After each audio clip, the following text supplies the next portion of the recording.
everyone. Happy Sunday. Welcome to the broadcast. For any of you that are watching this on playback, my name is Model Man Frank, and welcome to this live stream of the Shop Talk that I host every Sunday night, 7 p.m.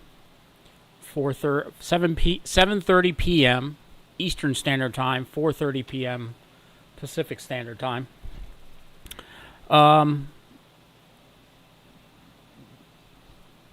This is the shop, and we're going to talk a little history today.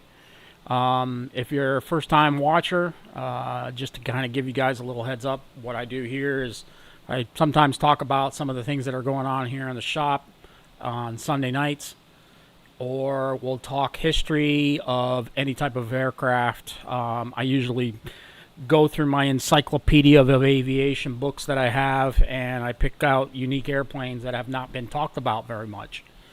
One of the aircraft we are going to talk about tonight is this one right here, which is the Curtis Condor, also known as the T-32.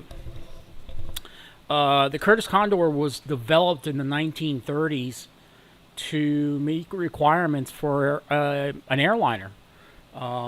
It's not an airplane that's talked about a lot. The plane was revolutionary for its time. There were other airliners that were built. This was kind of more of a passenger transport aircraft. It was developed, like most airliners back in that day, were developed from military aircraft. This particular aircraft was actually developed from the B-2 Condor, which was built by Curtis, and there were not many of them built. I believe there were only like 12 or 13 of those that were built. The military did buy them, but they didn't really have much money to do so. Back between World War I and World War II, there wasn't a lot of emphasis put in military aircraft. We were running while the rest of the world was turning out aircraft and changing, we were still going kind of slow in terms of revolutionizing air transport. This aircraft here was quite unique because it came out before the DC-2. It had a lot of revolutionary things, as you can see here in this diagram. I'm going to just blow up the screen a little bit so you can actually see. So this plane did have all metal construction in the wings and in the fuselage. It had some wood, but not a lot. It's something it did have was retractable landing gear. The layout of this aircraft, I'm going to make it a little bigger so you can see it here. So the layout of this aircraft, it was a biplane transport of 1933. It was known as the Curtis T-32 Condor II, or Curtis Wright CW4. As you can see, it was two pilots, captain and first officer, and then you would have either a sleeper configuration for overnight flights, or you would have 1-1 or 2-2-1, 3 passengers abreast. Engines were on the pylons on the outside, and the engine of choice on this aircraft was two 529 kW, actually 7 kilowatts, actually 710 horsepower Wright Cyclones, radial engines, 1820.23 Cyclone motors. It is the same engine that the DC-3 and the DC-2 would later on come out with.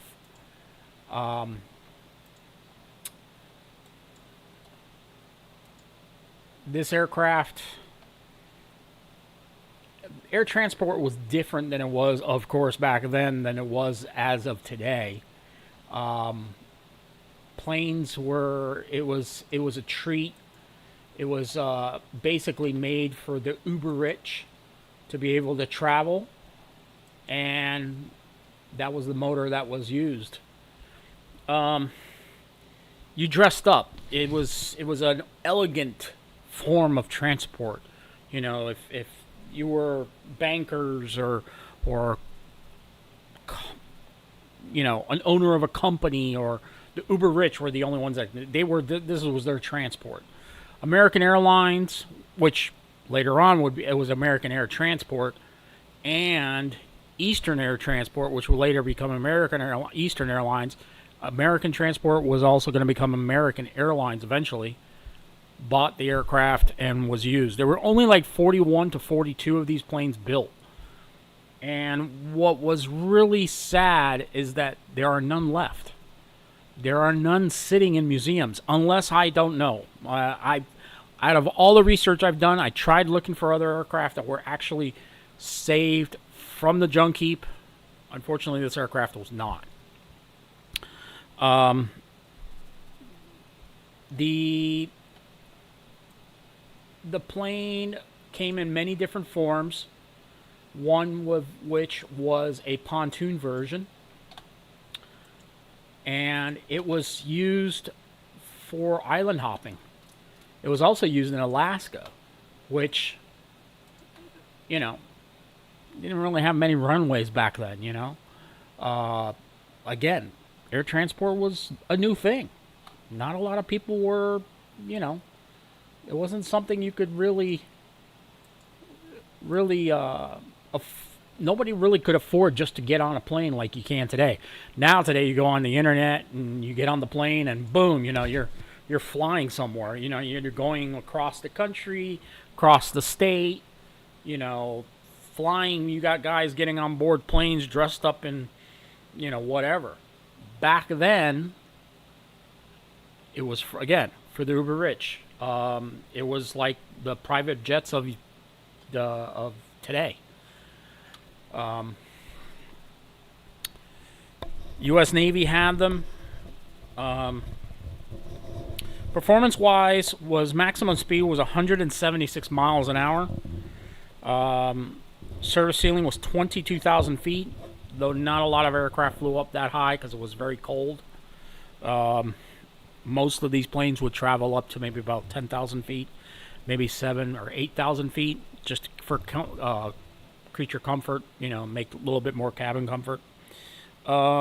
Empty weight on this aircraft was 11,233 pounds.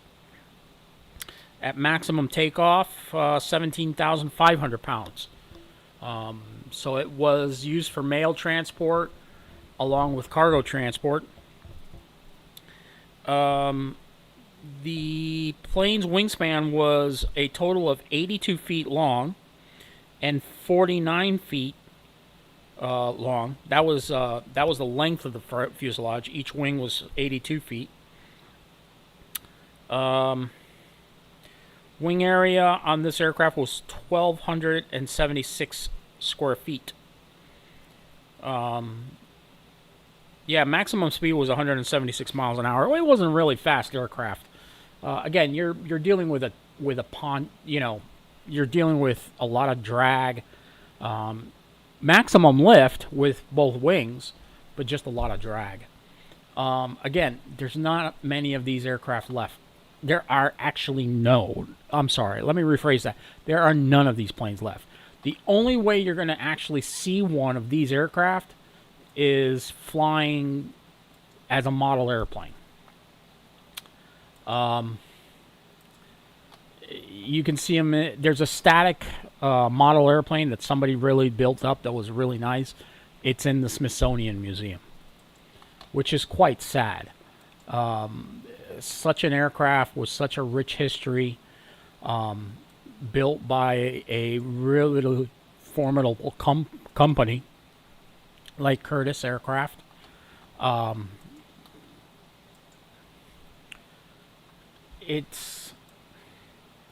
planes like this, it's sad that we don't have any like flying left of them in the world. You know, plane was basically aluminum structure with fabric wings, and then a sheet metal body. I believe some of them were actually, it was almost a combination of fabric and sheet metal. It was mostly sheet metal around the body and the engine nacelles, but the wings themselves were fabric covered. And again, only 40, like around 40, 41, 42 aircraft of these aircraft were built.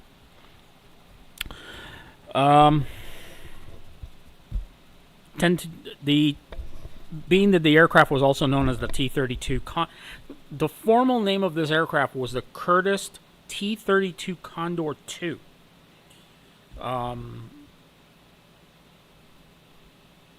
One Condor was completed with extra fuel tanks and long range. The one that was made with pontoons and also was equipped with skis was part of the 1933 Byrd Arctic expedition. Who Lord knows if it's still down there. 10 T-32s were ultimately converted to being designated T-32Cs, 4 T-32s, being operated under the British Civil Registry at the outbreak of World War II. These were pressed into service with the RAF. You know, there's, like I said, there's just nothing left. This is a unique little airplane. The reason I like this plane so much, it had a lot of firsts for it, you know, for being an air transport. It had retractable landing gear, which not a lot of biplanes had retractable landing gear, you know. Hello, Roots of E, EQRC, nice to see you again. I have a video here that I'd like to try and show you, but I'm going to show you guys at the end of this broadcast. It's a guy. There are some RC pilots out there that have actually built this aircraft into a larger scale RC. If you go to Outer Zone and type in Curtis T-32 Condor 2, you can find a very pretty, it's a smaller scale, but I'm sure you can build a bigger scale version of this aircraft and make a relatively decent scale model or RC model out of it. I want to show you the interior. The interior was pretty sparse. This is the cockpit view of this aircraft. As you can see, it's pretty tight in there. You would have basically two large steering wheels from a car. That was your yoke. And then you would also have the middle yoke. So you would be able to, the pilot would have, and the co-pilot would also have a good sizable steering wheel in front of it. Then you had your altimeter, radio beacons, and so on. You had bucket seats, so it was like a sports car. Those were the seats that were available at that time. It was basically built out from a bomber. The bomber version didn't even have a windshield. You were flying out in the cold. This one had the laps of luxury. It did have heaters on board because you got the heat from the engines, and that would heat the cabin. You would have a steward on board who would bring you, you know, light your cigarette or your cigar, whatever you were traveling with, bring you a meal. You really didn't have a meal on this plane. Again, it was American Air Transport used theirs as a sleeper version. So did Eastern Airlines. They didn't really have, but the problem is this plane was very loud. Even though the engines were outside, you still had that hum of the motor and the wind traveling over it. I don't know if anybody has ever traveled on or has ever flown in a DC-2, but when I was a kid, I didn't get to fly on a DC-2 or a DC-3. I got to fly on a Ford tri-motor. And that thing was loud, and it rattled like crazy. It's not like a jet airplane anymore, you know. There's no rattling. Yeah, you do hear the wind going over, and it's pretty loud inside, and you can still have a conversation. But those planes back then, everything rattled on the plane. You were kind of like sitting. You weren't sitting in the plush leather seating. You were sitting in like a wicker chair that was didn't even have a seatbelt on it. You know, the flights were not very long. Again, the distance on this aircraft. Your range was going to be 840 miles. That's from here. I'm in Florida, and that's probably like the distance from Miami to Jacksonville.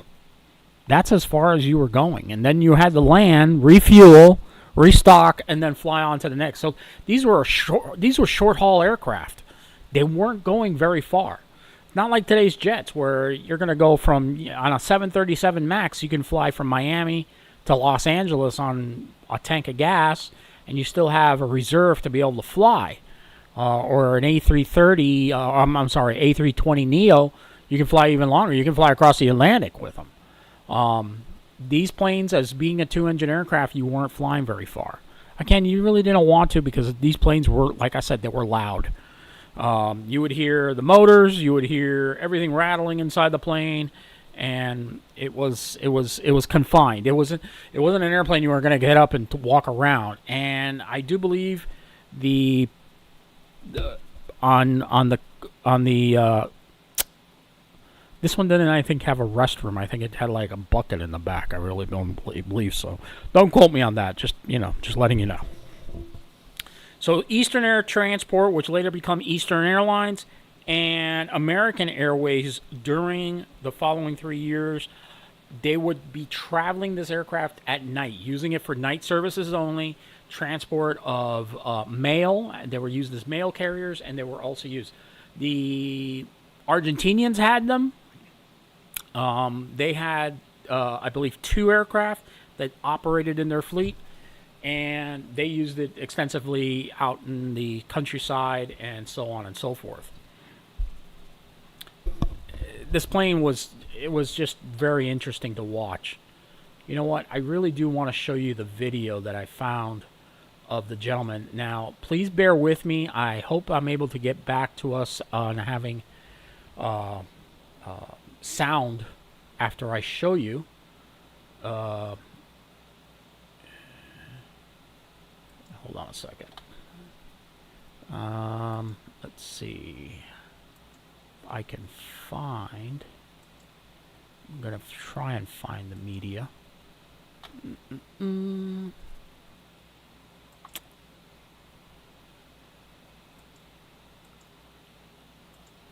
Here we go. And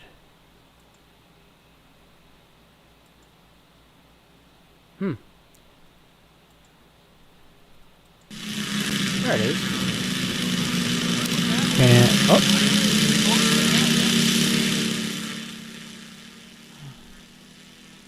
so you can actually see this aircraft flying.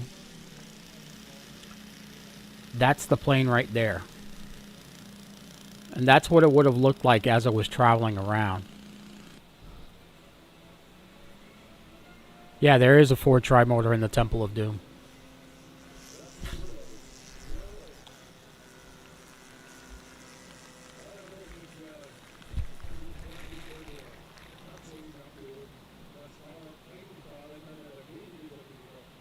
So yeah, you would actually see this aircraft.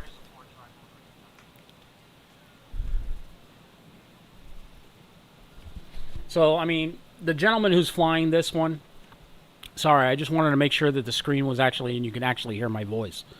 The video goes on for a while, and he's flying it on a really windy day. It's pretty to scale.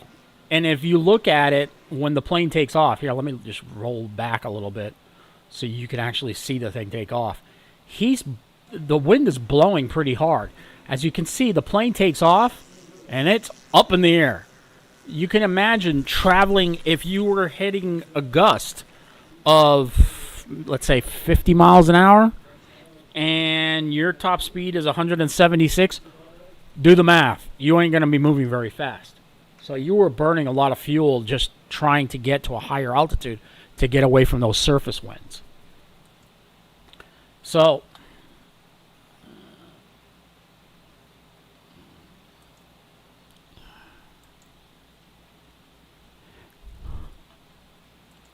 hello? Can anybody hear me?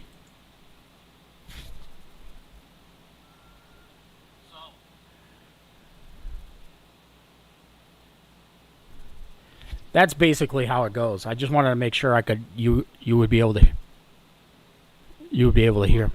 So I can see that you can't hear me. I do apologize about that, guys.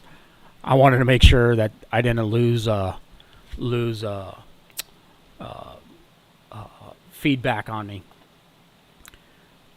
That plane was built ahead of its time, but it was revolutionary. After that aircraft flew, then the DC-2 came out, the DC-3, then the DC-4s, and all other transport aircraft started rolling out. Curtis came out with the Commando, which was an aircraft that was also ahead of its time, and it was the problems with the Curtis Commando, they had a lot of teething problems. The war was going on, so there were a lot of planes coming out, banging them out like crazy. The Curtis Condor wasn't banged out. They took their time building the thing. But I'm sorry, I'm just reading some of the comments, guys. EQRC,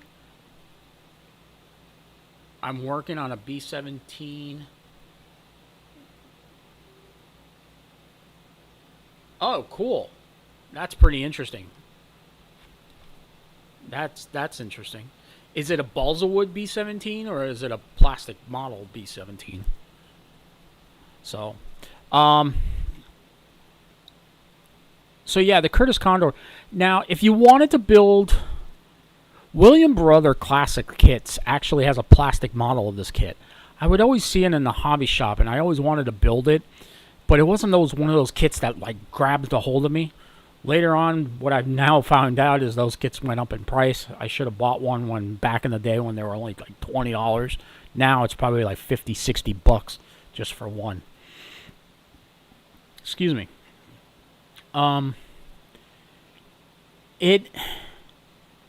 So this one came out. This Curtis aircraft came out, and then when Curtis didn't really build any more transports until that. Oh, it was an ARF. Awesome. Sorry, just reading the comments in the section below. I do apologize.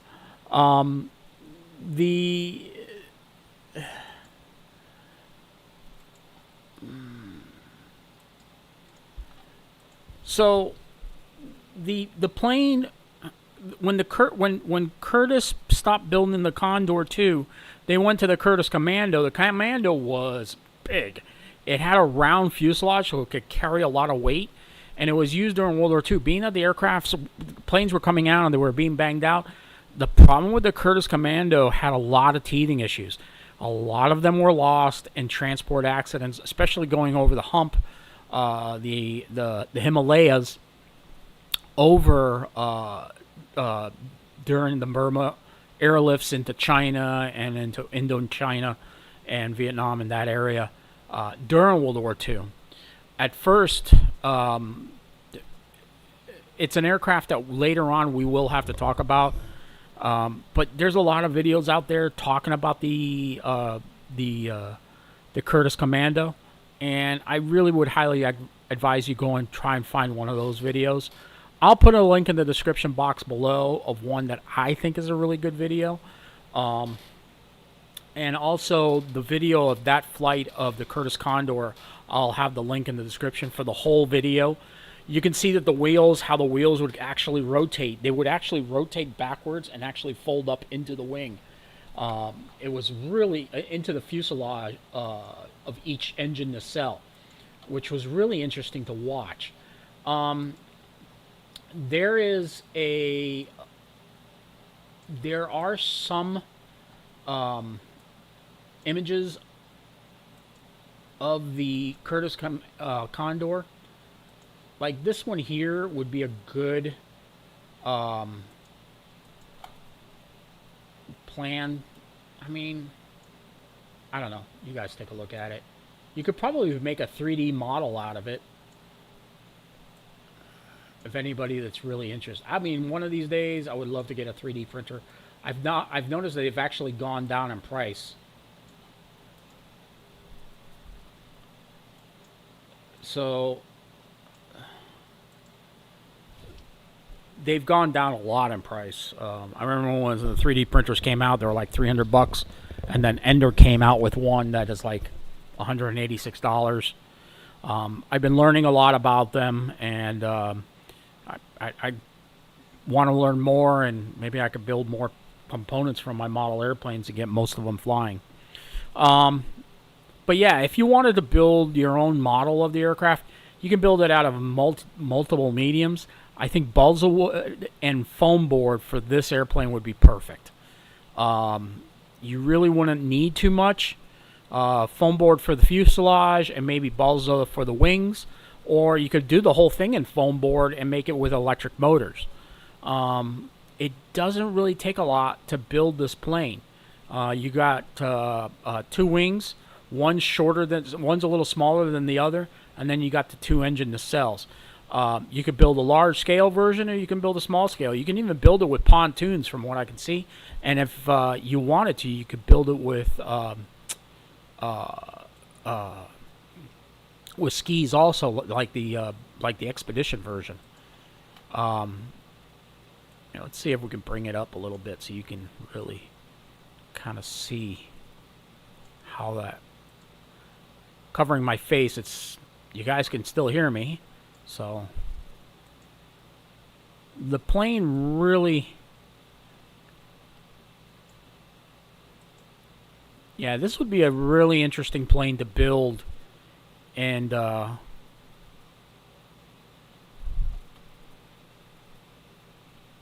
hello, Peyton. How are you? Welcome to the show. What's up with? And you could build. What is up with you all? Thank you very much for joining the show. So yeah, you could build it with a ski version. So you could, if you live up north, you could fly it in the wintertime, or you could build it with wheels.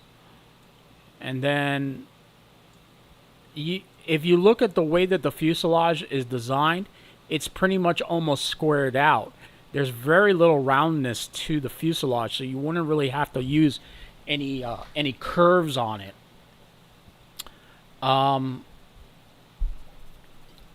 You could make a nice little airplane out of this. I guess maybe one of these days I'll make one of my own myself and show you. So today that was. It's sad that this aircraft wasn't saved. A lot of these planes that were built in the early times, not a lot, unless they had like a mass amount of them that were built, like the DC-3, the DC-2, the DC-4, the Curtis Commander, you would actually see a lot more of those planes. Even the S-42 and the S-43, which were built by Sikorsky, are around still today, or the Baby Clipper. I'm sorry. But others you wouldn't see. They're very rare that you do see. A lot that were made out like banged out like crazy. There are still some flying today, or sitting in museums. The Boeing aircraft, the Boeing's first transport, which in a future podcast I'd like to talk about that one. There's one left. Of course, it's Boeing. Boeing has it up in their own museum.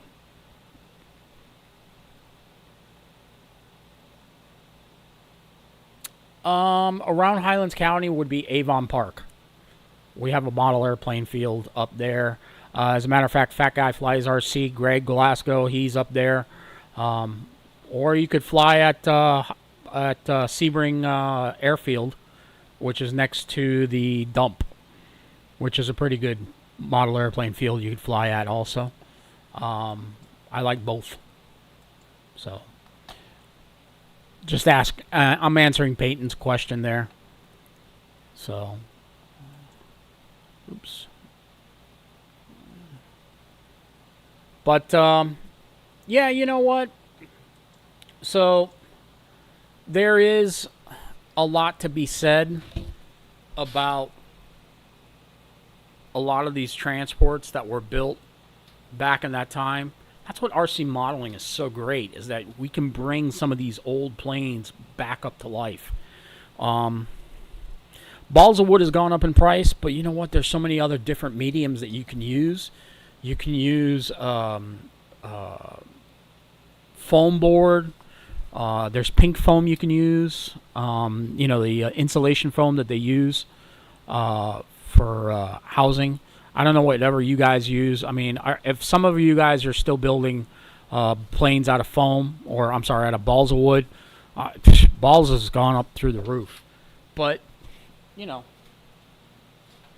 can go to Dollar Tree and buy a piece of foam board for as low as $1, and you can still build some pretty nice airplanes.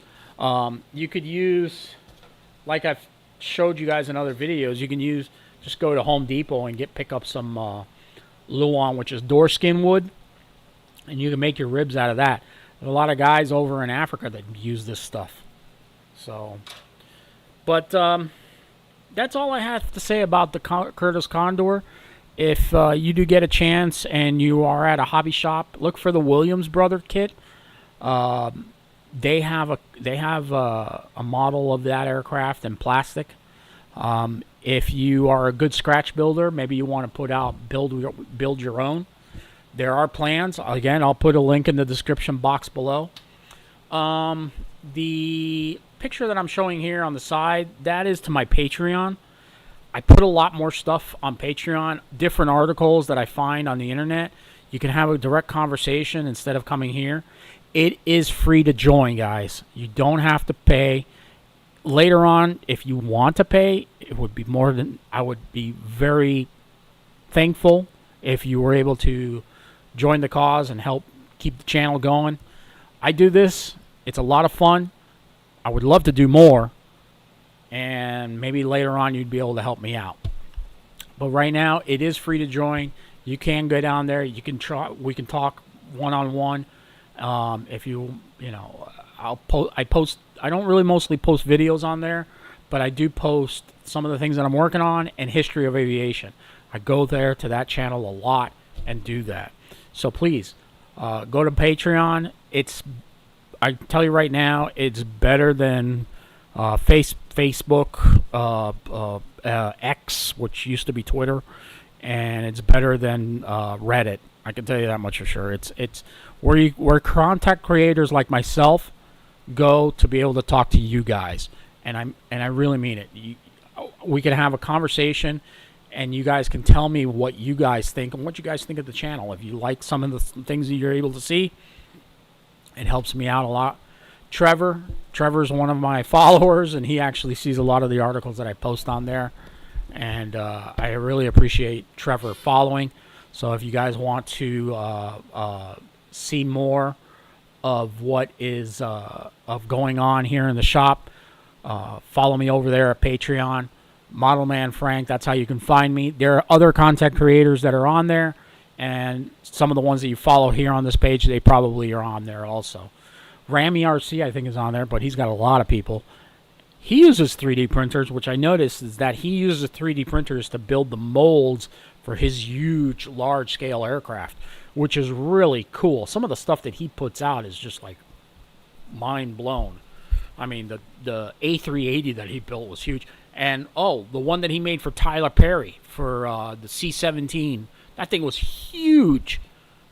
I mean, you need a huge garage to build some of that stuff. But, yeah, I mean, some of that stuff is just immense. So next week, I don't know. I may have something we may talk about. I'll post on it. I'm not going to tell you guys what we're going to talk about next week. It will be a surprise. But I will give out a hint that I'm hoping to have a video out about a subject that's very close to home. I'm sure you guys like my shirt. So yeah, we'll be talking about something next week, and it will be aviation history related. It will be about the B-26 Invader, the Douglas aircraft, and the Sea Fury, 2 aircraft that were used in a conflict not too far from the shores of Florida back in the 1960s. Also, we'll be talking. That will be probably a little bit longer podcast. I will have a video that I'm putting out. I'm working on it on the side, little by little, about the Bay of Pigs invasion, which happened back in the 1960s. My mother and my father lived through that. It is when Castro was when the Cuban rebels, real rebels, tried to invade the beaches of Cuba to take back the island from the communist dictator Castro, who, like so many, promised the world and didn't deliver, and he did his own thing on the side, like many dictators do. And with that said, that is all for tonight. Oh, just to let you guys know, yeah, I've been working on a really cool project. I have been working. Oh, as a matter of fact, I'll show you guys what I'm working on. Bear with me one moment as I get up.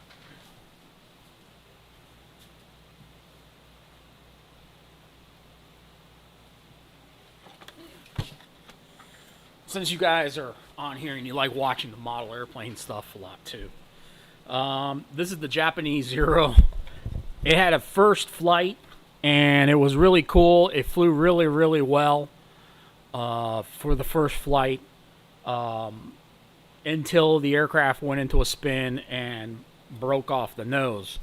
As you can see here, I've gotten the nose back together, and I'm just putting in some fillers here. Most likely I'll probably end up putting some foam and some fiberglass down here, some resin, and I'm building a new engine box for it. Not this one. I had another one here that I just finished today putting together. Will be going right here. The servos are already in, and you can see I actually working on putting this one back together. The A-10, I'll be putting out a video about the A-10. I did fly the A-10 on Saturday. It was a really nice flight. And some other video. If you guys watch my channel, over this shoulder, you can see the arrow up there, the T7, the Red Hawk, I think it's called, that a friend of mine gave to me that I lost control of. Now I can see why not a lot of people like flying it. Yeah, that was one.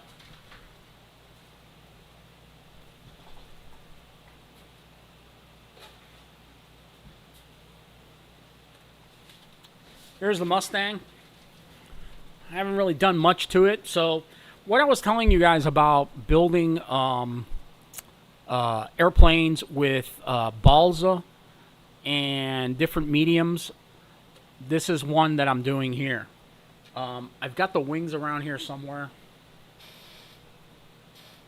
I can't really find them right now. I'll find them eventually. But I will put out a video about this. So I decided, I wanted to build this aircraft. I built this one out of balsa many years ago, almost 25 years ago. I built this plane. And I made one out of balsa, and it came out really nice and flew really well until it didn't. It was a combat plane. It was bank and yank. Bank and yank means You would have aileron control and horizontal stabilator, but you didn't have rudder control. So it was really good. It was a really nice flying airplane. So this one here actually, as you can see, you can actually see almost skeletal view of it. It's got wooden ribs inside the aircraft. And what I used is door skin. I wanted to see if I can put together an airplane that was going to be cheap and inexpensive to build. And this is my first.